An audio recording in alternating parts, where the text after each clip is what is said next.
23 de febrero de 1945. Monte Suribachi, Iwo Jime. El soldado de primera Tadashi Yamamoto escribía agazapado en un búnker de hormigón armado, con las manos temblando tanto que la tinta se corría, consciente de que aquellas palabras podían costarle la vida si algún oficial las leía. Los marines no son humanos. No mueren como los demás hombres. Todo lo que nos dijeron sobre la debilidad americana era mentira.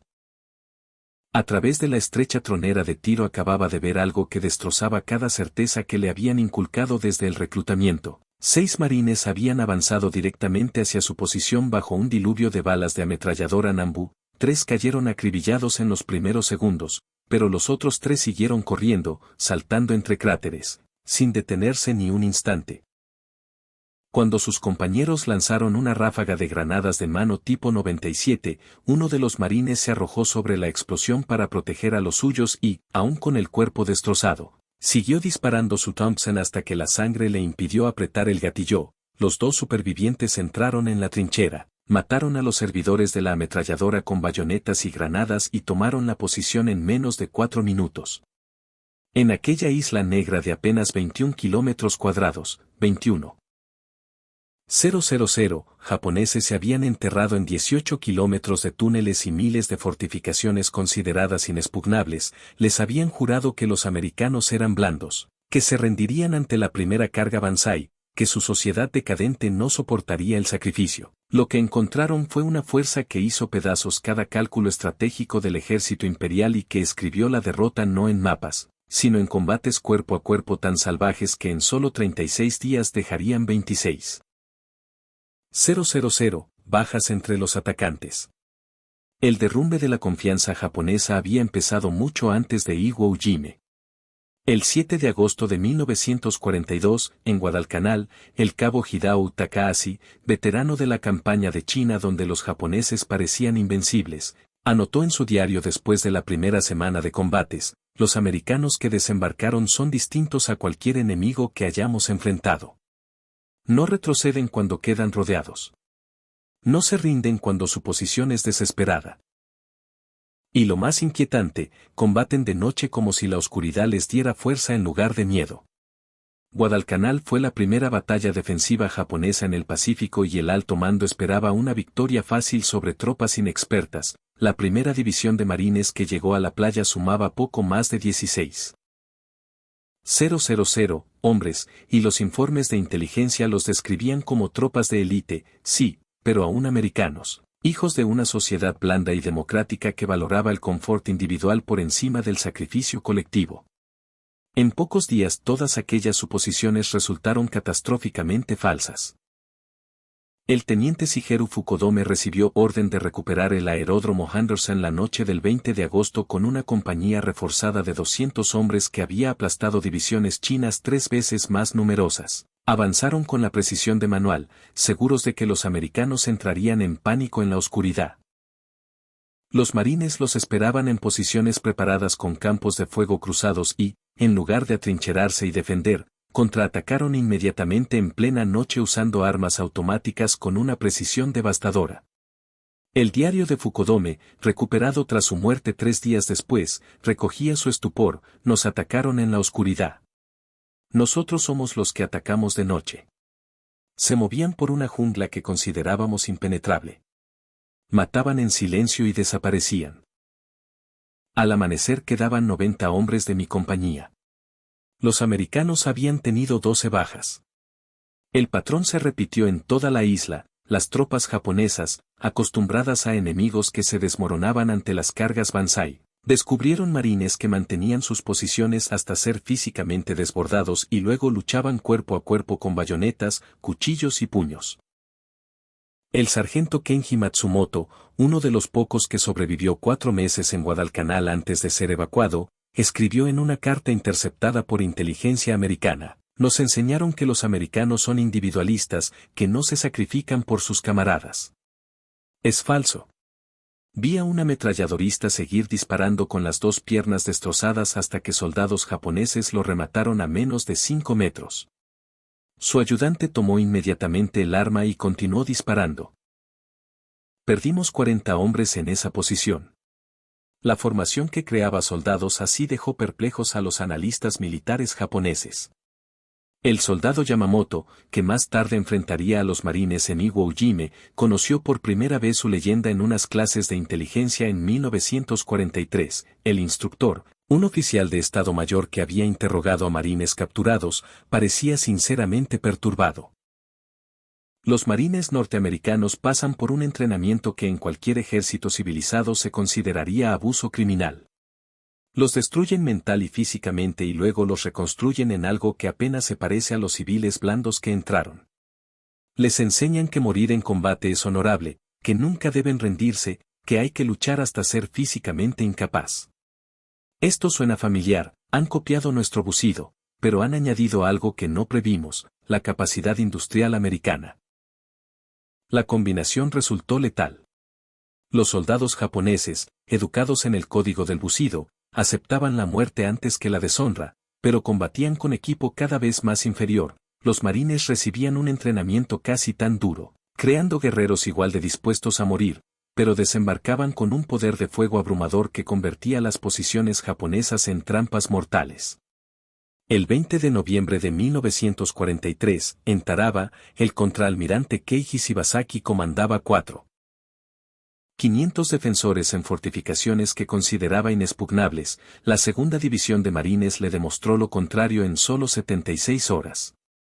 El soldado Tadashi Ogawa, uno de los 17 japoneses que sobrevivieron, contó a sus interrogadores: la primera oleada fue masacrada en el agua. Matamos a cientos. Llegaron más lanchas. La segunda oleada murió en la playa. Vinieron más. La tercera llegó con lanzallamas y no se detuvo hasta que estuvimos muertos o ellos lo estuvieron. Las matemáticas fueron brutales, casi 6.400 hombres muertos en 76 horas. Los marines que sobrevivieron demostraron que tomarían cualquier objetivo sin importar el coste. Documentos capturados en Saipán en 1944 revelaron informes de inteligencia japonesa que ya clasificaban a los marines como tropas de choque que muestran una devoción fanática a los objetivos, rechazan órdenes de retirada y contraatacan incluso en desventaja táctica. Las bajas infligidas no degradan la efectividad de la unidad hasta que ésta queda completamente destruida. El capitán Yoshio Kobayashi, superviviente de Guadalcanal, ofreció comparaciones detalladas. Las tácticas de la infantería del ejército americano son sólidas y convencionales. Los marines operan de forma distinta. Avanzan agresivamente sin importar las bajas. Aceptan porcentajes de pérdidas que harían detener a cualquier comandante racional. Esto es algo sin precedentes. La velocidad de las operaciones marines resultó tan devastadora como su potencia de fuego. El teniente coronel Kunio Nakagawa, que mandaba en Peleliu, diseñó sus defensas basándose en campañas anteriores donde las fuerzas americanas se detenían tras el desembarco para consolidar. Los marines nunca se detuvieron. Desembarcaron el 15 de septiembre a las 8:30 y al anochecer controlaban la mitad del aeródromo. El diario de Nakagawa registró su desconcierto. Mi plan defensivo se derrumbó porque suponía que el enemigo actuaría racionalmente. Los marines no actúan racionalmente. Actúan con compromiso total sin importar las circunstancias. Ese compromiso total se manifestó de formas que a los observadores japoneses les parecieron suicidas pero resultaron devastadoramente efectivas. El sargento Kenji Matsumoto, capturado en Bougainville, describió cómo vio a un pelotón de marines asaltar una posición fortificada en la cima de una colina. El acceso era terreno abierto barrido por 3 nidos de ametralladora. La doctrina japonesa habría exigido preparación artillera y asalto bajo cortina de humo. El teniente marine evaluó la posición durante apenas 30 segundos y ordenó el asalto sin preparación alguna. El pelotón cargó directamente al fuego. 7 hombres cayeron en los primeros 20 segundos. Los supervivientes llegaron al primer búnker y lo destruyeron con granadas y cargas de demolición. 3 más cayeron al asaltar el segundo. Los marines restantes tomaron el tercero con los últimos 5 hombres en pie. El pelotón sufrió 32 bajas de 37 para tomar una posición considerada inexpugnable en 4 minutos desde la orden hasta la victoria. No era valor, concluiría Matsumoto. Era la aplicación sistemática de bajas aceptables para lograr objetivos más rápido de lo que podíamos reaccionar. El concepto de bajas aceptables horrorizaba a oficiales japoneses formados para preservar la vida de sus hombres dentro del éxito del objetivo. Los marines calculaban las bajas como el precio de la victoria y lo pagaban sin dudar cuando el objetivo lo justificaba. Esto creó una ventaja psicológica que iba más allá de la superioridad material. Los mandos japoneses, sabiendo que los marines aceptarían un 50% de pérdidas para tomar una posición, se enfrentaban a decisiones imposibles. Defender con fuerza insuficiente y perderla, defender con fuerza suficiente y debilitar otros sectores, o abandonar la posición y ceder terreno, todas las opciones llevaban a la derrota, la única variable era el tiempo. El mayor Yoshi Takauri, oficial de Estado Mayor en Iwo Ujime que sobrevivió a la batalla, explicó en interrogatorios de posguerra, el general Kuribayashi entendió que no podíamos detener a los marines. Nuestras defensas estaban diseñadas para retrasarlos e infligir el máximo número de bajas. Tuvimos un éxito brillante, más de 26.000 marines muertos o heridos en 36 días, eso habría destruido la capacidad ofensiva de cualquier otro ejército. Los marines se reforzaron y siguieron atacando sin reducir la intensidad. Calculamos que 10.000 bajas detendrían su avance al menos una semana, sufrieron 10.000 en la primera semana y su avance nunca se ralentizó. Eso reveló el desequilibrio fundamental. Ellos podían reponer bajas más rápido de lo que nosotros las infligíamos, tenían 50 divisiones de marines en el Pacífico o en entrenamiento en Estados Unidos, nosotros teníamos defensores finitos en cada isla, la matemática dictaba nuestra derrota. Las matemáticas iban más allá del simple recuento de hombres, los marines desembarcaban con un apoyo logístico que permitía operaciones sostenidas a intensidades que las fuerzas japonesas no podían igualar. El teniente segundo Toshio Yamamoto, capturado en Saipan, observó el contraste durante una infiltración nocturna. 3 días después del desembarco esperábamos encontrar tropas agotadas y con suministros limitados, como le habría ocurrido a cualquier unidad japonesa tras 3 días de combate intenso en una cabeza de playa disputada. En cambio vimos marines comiendo comida caliente, recibiendo munición por camión, con tiendas médicas atendiendo heridos y zonas de descanso donde relevaban unidades. Sus depósitos tenían más munición que todo mi regimiento, tenían cocinas móviles que preparaban comidas recién hechas, duchas portátiles y lavandería. Estaban librando la batalla más dura del Pacífico y vivían mejor que nosotros en guarnición. Eso demostró que derrotarlos era imposible. Nunca se quedarían sin comida, munición, medicinas ni reemplazos, nosotros sí. Esa logística implacable creó una guerra de desgaste que favorecía a los marines a pesar de sus mayores bajas iniciales. Los defensores japoneses combatían desde posiciones fijas con suministros limitados y sin posibilidad de refuerzo, cada baja era permanente, cada cartucho gastado era irreemplazable. Los marines combatían desde una cabeza de playa que crecía cada día con suministros que llegaban por mar y aire. Los heridos eran evacuados y reemplazados, la munición era ilimitada. Cuanto más duraba una batalla, más débiles se volvían los japoneses y más fuertes los marines.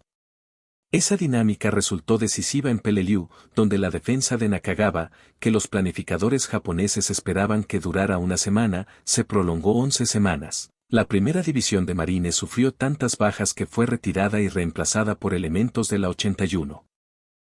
División del ejército en octubre, pero otras 2 divisiones de marines siguieron combatiendo hasta que unidades del ejército las relevó. Los japoneses infligieron más de 10.000 bajas americanas, pero los americanos podían permitírselo y seguir atacando. Japón no podía permitirse defender cada isla a ese precio, la aritmética era insostenible.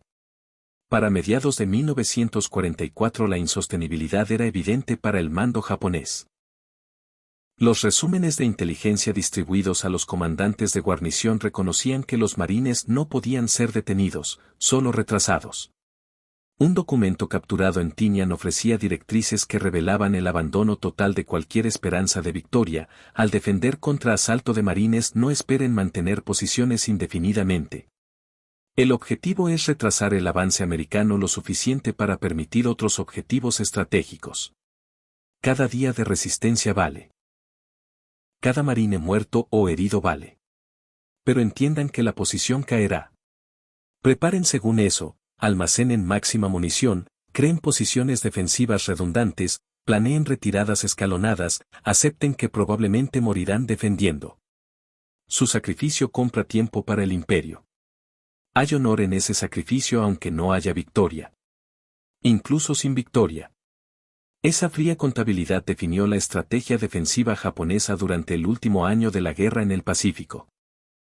Los defensores ya no luchaban por ganar batallas, luchaban por hacerlas tan costosas que los americanos pudieran plantearse negociar en lugar de invadir Japón.